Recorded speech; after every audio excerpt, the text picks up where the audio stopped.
Shalom Shalom. Selamat hari Sabtu 9 Juli 2022. Kembali jumpa bersama saya Pendeta Caleb Hofer Bintor dalam anugerahnya. Penuh sukacita sampaikan pesan Tuhan melalui Grace Words, yakni suatu program renungan harian yang disusun dengan disiplin. Kami doakan dengan setia supaya makin dalam kita beroleh pengertian mengenai iman, pengharapan, dan kasih yang terkandung dalam Kristus Yesus. Sungguh besar kerinduan saya bagi saudara sekalian, agar supaya kasih dan kuasa firman Tuhan setiap hari tidak pernah berhenti menjamah hati, menggarap pola pikir yang paling utama hidup kita boleh sungguh berubah menuju Christ likeness. Berada dalam season autumn dengan tema bulan ini, Boldness for the King. Grace Word hari ini saya berikan tajuk Godly Sorrow bagian yang kedua. Godly Sorrow bagian yang kedua. Duka cita ilahi. Duka cita ilahi. Mari bergegas kita menuju 2 Korintus 7, 10 dan 11. 2 Korintus pasal 7 ayat 10 dan 11. Sebab duka cita menurut kehendak Allah menghasilkan pertobatan yang membawa keselamatan dan yang tidak akan disesalkan. Tetapi duka cita yang dari dunia ini menghasilkan kematian. Sebab perhatikanlah betapa justru duka cita yang menurut kehendak Allah itu mengerjakan pada kamu kesungguhan yang besar. Bahkan pembelaan diri, kejengkelan, ketakutan, kerinduan, kegiatan, penghukuman. Di dalam semuanya itu, kamu telah membuktikan bahwa kamu tidak bersalah di dalam perkara itu. Nah, umat Tuhan adalah sesuatu yang menarik. Ada duka cita menurut kehendak Allah. Ada duka cita yang dari dunia ini. Duka cita menurut kehendak Allah hasilkan pertobatan dan tidak bikin menyesal. Ya, maksud menyesal di sini adalah menyesal kenapa aku diizinkan seperti ini. Ketika saya merenung sebentar, mengambil waktu teduh, devotion time, mengingat beberapa kejadian yang tidak mengenakkan yang Tuhan izinkan dalam hidup saya. Lalu berandai-andai, ya, seandainya waktu itu kamu tidak sengsara, lalu kamu tetap dengan institusi atau orang tersebut, apakah engkau akan mau ulang lagi kejadian tersebut? Saya langsung jawab tidak mau. Saya heran, kenapa saya jawab tidak mau? Rupa-rupanya setelah saya melampaui semuanya, saya bisa melihat tangan Tuhan. Wih, ternyata hal yang membuat saya kewalahan saat itu, sengsara, menderita saat itu, mengerjakan sesuatu yang membuat saya tersenyum, bahagia hari ini. Saya bisa lepas dari sesuatu yang kalau waktu itu Tuhan tidak lepaskan, entah apa jadinya saat ini. Berganti naungan, berganti, ya, daripada institusi rohani, saya mendapatkan daripada dulu bos rohani, sekarang bapak rohani. Dan banyak orang-orang yang saya pikir pada waktu dulu mengkhianati saya, sedih sekali, susah sekali. Tapi ketika sekarang saya renungkan, aduh, betapa bersyukurnya saya saat ini, sehingga saya ada dalam posisi sekarang ini. Jadi hidup itu tidak boleh terlalu sombong untuk percaya diri ke masa depan tanpa bersandar pada Tuhan. Jangan terlalu baper sehingga terus melihat masa lalu. Hidup itu disyukuri sebab hari ini, saat ini, masa sekarang. Jika aku ada sebagaimana aku ada saat ini, itu penting. Itu semua adalah anugerah Tuhan. Saya juga sudah kemukakan bagaimana ada dua jenis penderitaan. Yang pertama saya katakan kemarin, sensasi spesifik yang disalurkan oleh urat-urat syaraf tertentu kita, yang dikenali oleh pasien sebagai jenis sensasi yang masuk dalam definisi penderitaan. Tertusuk duri, naik bis yang sesek, kakinya keinjek keras sekali.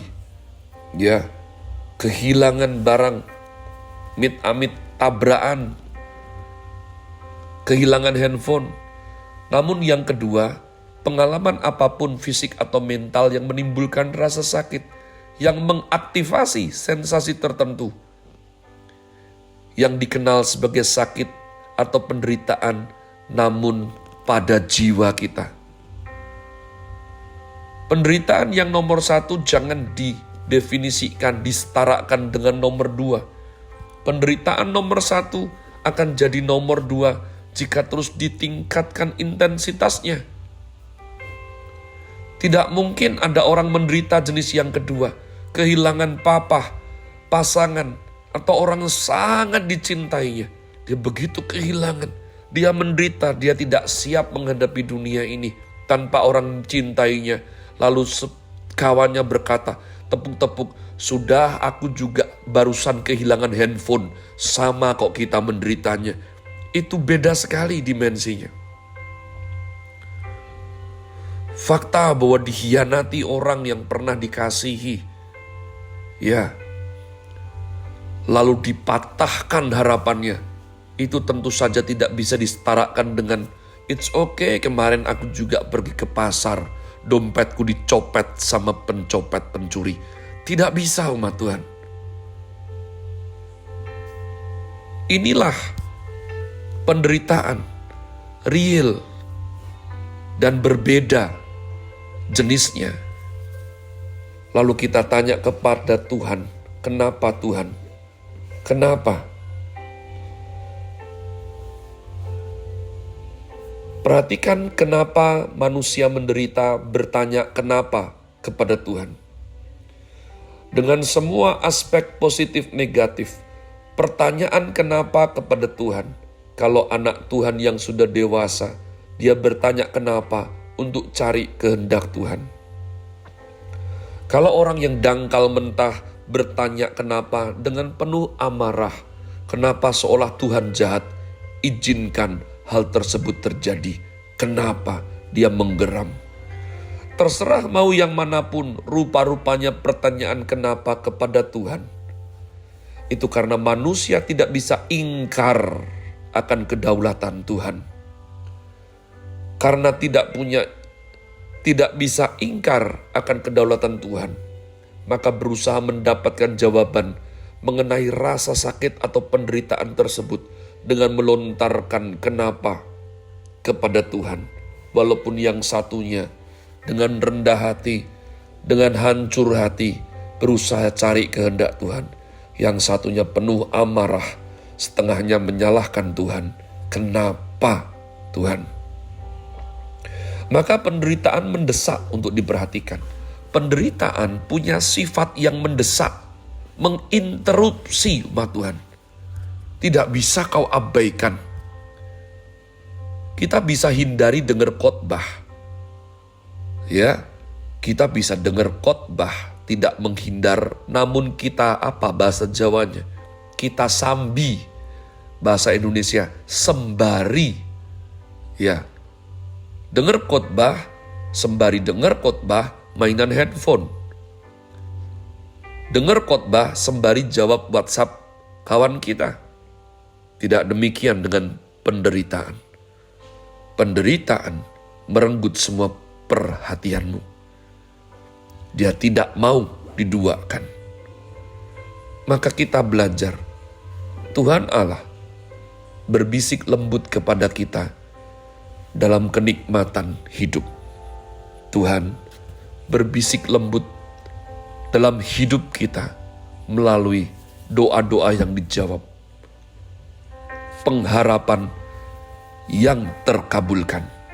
Berbicara dalam hati nurani kita, tetapi berteriak dalam penderitaan kita. maka penderitaan adalah pengeras suara dalam dunia yang makin tuli rohani ini. Umat Tuhan, saya berharap siapa orang mau menderita, tapi jika saat ini engkau mengalaminya, jangan berani kurang ajar marah sama Tuhan. Tarik nafas panjang, teduhkan hatimu, duduklah tenang, cari kehendaknya, percayai Tuhan. Perhatikan apa yang saya katakan ini. Ada waktunya kita mencapai suatu level untuk bertanya dengan sok pintar. Jika Tuhan itu baik, kenapa hal-hal buruk terjadi pada orang baik? Itu apologetika jawabannya umat Tuhan. Tapi kita naik kelas. Ketika naik kelas, kita belajar. Aku percaya Tuhanku baik. Karena aku percaya Tuhanku baik, maka aku bisa percaya hal buruk diizinkan terjadi pada orang baik, pasti punya tujuan yang baik. Pasti punya kehendak Tuhan yang walaupun saat ini terjadi belum bisa lihat baiknya mana, tapi aku bisa percaya bahwa hal yang baik sedang dikerjakan Tuhan yang baik kepada anak-anaknya yang baik, walaupun sementara ini keadaan buruk. Have a nice day. Tuhan Yesus memberkati saudara sekalian. Sola Gratia.